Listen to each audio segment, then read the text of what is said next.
Kami harus bertanya kepada pemerintah mengenai pengawasan pemenuhan hak buruh di pabrik-pabrik. Dan kami mendapat jawaban keras. Itu yang kita harapkan. Itu yang kita harapkan.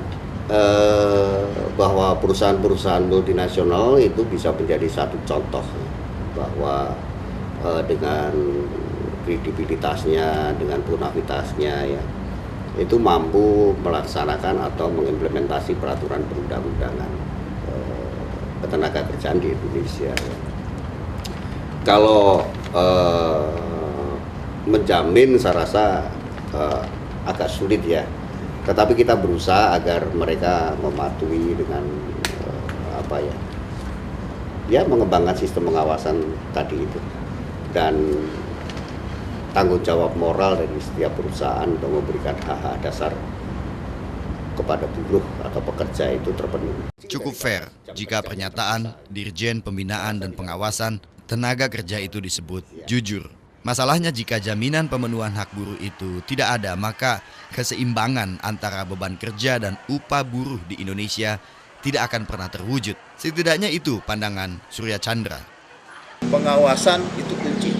Pengawasan itu kunci. Jadi hukum yang sudah ada tegakkan dulu deh. Dari situ nanti akan muncul balance yang dengan sendirinya. Dan saat ini praktis tidak terjadi karena pengawasan lemah dan dibiarkan terus lemah.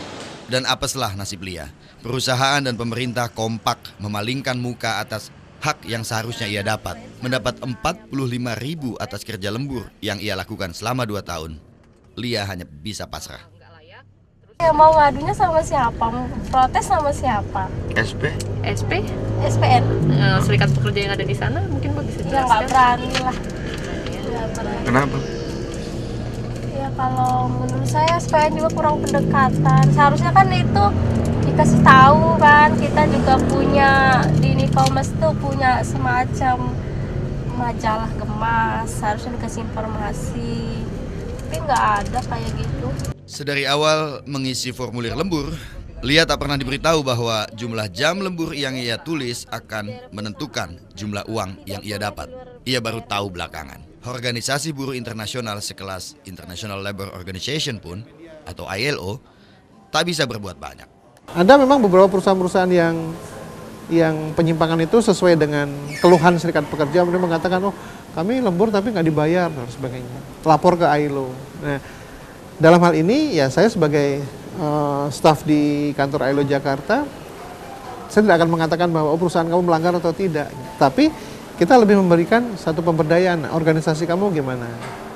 Jadi ILO kantor Jakarta tidak pada posisi untuk intervensi tadi. Jadi sifatnya edukasi kita. Buruh masih berkutat dengan soal dasar. Semua buruh Indonesia, apalagi di Nikomas, kalau bicara kesejahteraan belum. Itu belum. Bahkan kalau kita sih kadang, bukan kadang, kita berpendapat bahwa justru keberadaan kawan-kawan pekerja itu di pabrik manapun, mereka nyari sebenarnya keberadaannya menyumbangkan tenaga mereka kepada pabrik. Itu pabrik belum memberikan apa-apa sebenarnya kepada pekerjanya. Upah yang diberikan perusahaan kepada pekerja nyaris hanya untuk menutupi biaya transportasi karyawan pulang pergi ke perusahaan kan gitu. Makan juga kadang tidak tercukupi sebenarnya seperti itu. Kalau bicara kesejahteraan kan sebenarnya gitu. Ini yang menjadi PR sebenarnya. Restaria sekali lagi menegaskan pemerintah Indonesia turut andil. Tantangan terbesar dalam penyelesaian kasus-kasus perburuhan justru datang dari pemerintah sendiri. Gitu. Pemerintah yang tidak tegas, pemerintah yang lambat, atau pemerintah yang tidak responsif ya. Banyak sekali laporan-laporan yang kemudian tidak ditindaklanjuti dengan berbagai alasan.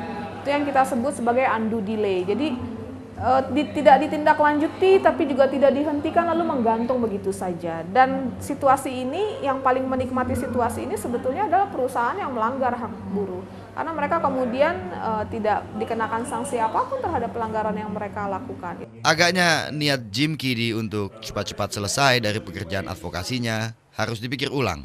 Atlet ini akan terus datang ke Indonesia. You know, I've come to Indonesia for the last 12 years. I went and lived in a village tried to live on the basic minimum wage.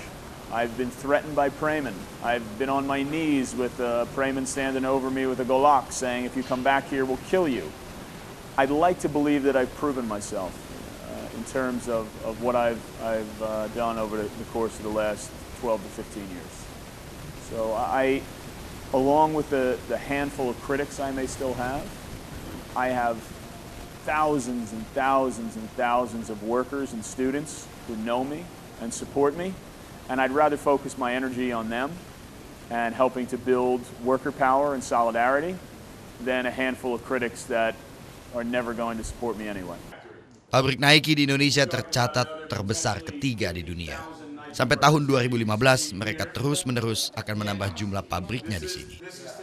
The first thing I would encourage people to do when they hear about this issue, they might have a gut level reaction. Oh, I don't care, it's not important. Just learn more. You know, go to our campaign website, teamsweat.org, or our fan page on Facebook, facebook.com/teamsweat, and just learn a little bit more about the issue. Watch the videos that are there of the work that I've done. There are also workers there giving their own testimonies. And then if at the end of learning as much as you can about the issue, you still don't care, I'm not too concerned about you.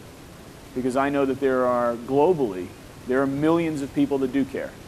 And I would rather spend my time and my energy working with the people that do care to create the change that we want to see than deal with a handful of people that, you know, just want to keep wearing their Nikes and don't want to be bothered with changing the world. Ini sebuah lagu klasik untuk buruh, roti, dan mawar. Joan Baez. A million darkened kitchens, 1,000 mill lofts gray, are touched with all the radiance that a sudden sun discloses. For the people hear us singing, bread and roses, bread and roses.